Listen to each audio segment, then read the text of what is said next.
do not do these things when starting your fitness journey.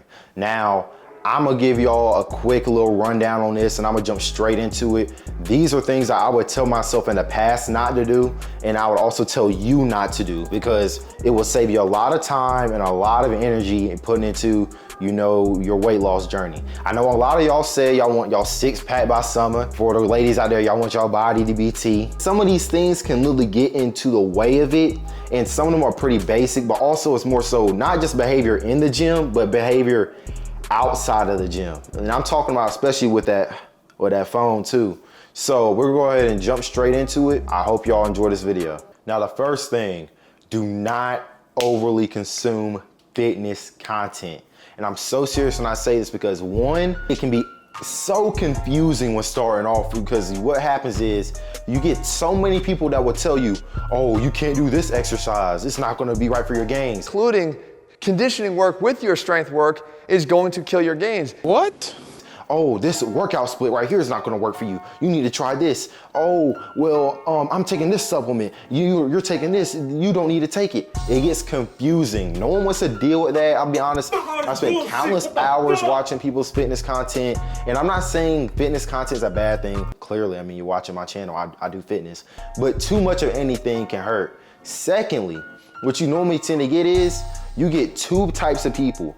You can get the two types of people of one person who gets an ego when they start going to the gym, which, you know, you're gonna get your little confidence or whatever once you start going to the gym. They get an ego where they'll watch content and see, let's say, someone who's a beginner, or there's someone that's starting off, or someone that lifts less than them, and they feel like they're superior to them.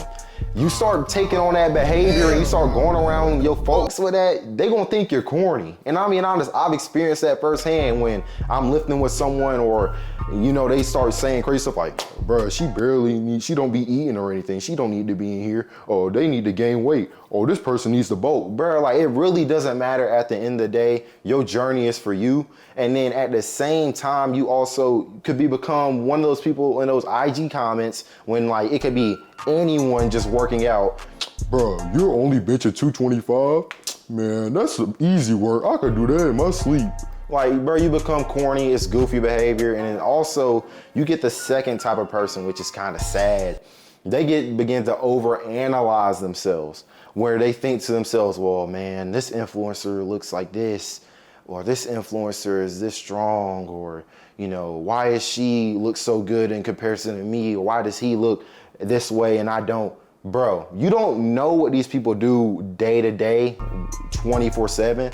Some of them could be taking steroids. Some of them could be, you know, having plastic surgery, BBLs. I've been seeing women talk about which influencers got exposed for BBLs and everything. That stuff can, like, really eat at you. And if you consume too much of it, you could either, you know, build that complex where you feel like you're superior to one person, or you could build, you know, that low self-esteem because you may not look as good as one person does in lighting in comparison to, you know, when you're not taking pictures in lighting. So I would not overly consume fitness content at all. Now, the second thing that you need to avoid is not utilizing your starting point to the fullest. Now, this goes for everybody type on the spectrum here, but I'm gonna speak on two real quick. If you are a short, chubby person, especially, I'm speaking to my guys here, ladies, I have a mostly male audience, I'm sorry. But if you are short and chubby, especially if you're from like 5'5" to like 5'9", you literally have the peak gym build. I'm telling you, you will get swole so fast. All you have to do is really lift, and you're going to be having newbie gains. Bro, when I tell you, if you have that Wario, Bobby, King of the Hill type of build, or that chubby, you know, short build, bro, you're gonna fill out your shirt so fast. You're going to look huge with months of work. I'm telling you, just months, that's all you need. And then you have, you know, the complete opposite. You know, this falls in more for me. I was a lankier guy. You know, I was taller, lanky, I'm 6 foot. I was skinny fat. When you're skinny fat, you can get abs so fast. When I tell you, bro, just hit your crunches, eventually progress to like hanging leg raises.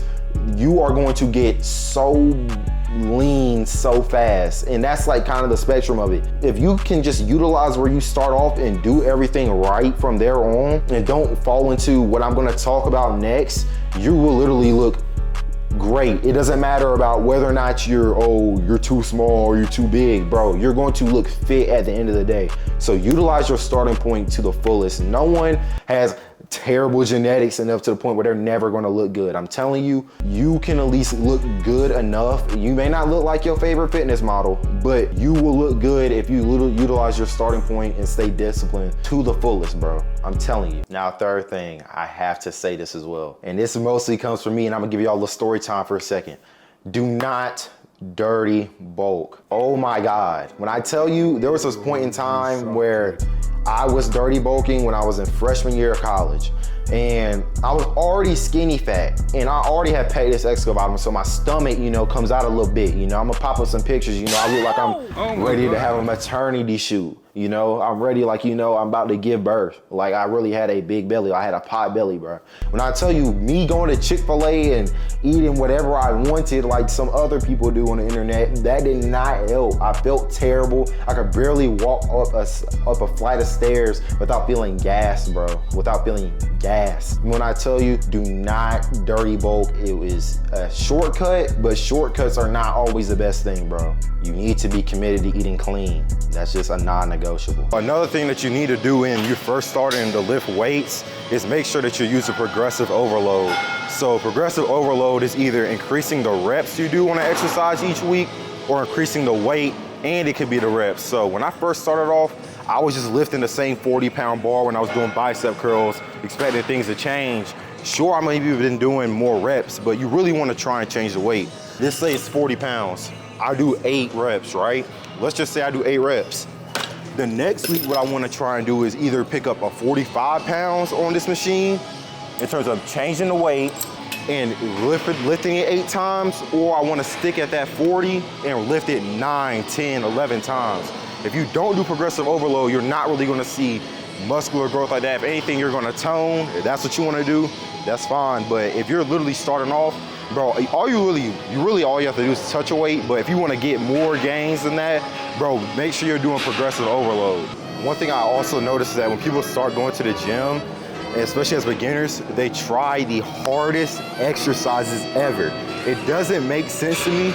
For example, the Stairmaster. Every time you go on TikTok, there's always one influencer that's talking about, oh, how I got shredded in 30 days, or how I was able to learn, you know, become toned. And it was shown that they were on the Stairmaster on level 10 for 30 minutes. On everything I love right now, if someone came to me, I got kidnapped, got, you know, tortured, and they were saying, you know what, you have to tell us, snitch on someone right now. And they pinned me to a Stairmaster, told me to run on that thing or move on that thing for 30 minutes. I am snitching on everyone. I hate that machine. I've been going to the gym for years and I still don't like it. So going straight into it as, you know, a gym goer, it's like, bro, you're literally starting off in the hardest way imaginable. For my gamers out there, with that play Call of Duty, when you first hopped on the sticks, right, and got on COD, did you immediately start going for headshots? No. If you play the game only to get headshots, you're gonna think the game sucks because you suck at it. You're not at the level yet to be doing that, so it's cool to start at a lower level and try and work your way up. Everyone wants an immediate results, but bro, it's not a sprint. Instead of doing something as hard as the Stairmaster or other hard machines, for cardio, pick up something like, you know, a cycling bike, or pick up something like, you know, a treadmill, and use that, which is gonna be a lot more efficient because you're not gonna wanna stop going to the gym. Use these lighter ways of getting cardio in at first and then progress your way up, because I already know how it feels to come after a, you know, a nice little, you know, Stairmaster session. It feels terrible. I hate waking up the day after and having those quad pains and dealing with it. If that's gonna be a deterrent for you going back to the gym, do not do it. Just use another form of cardio. It may take a little more time, but you're gonna get that little summer body you want.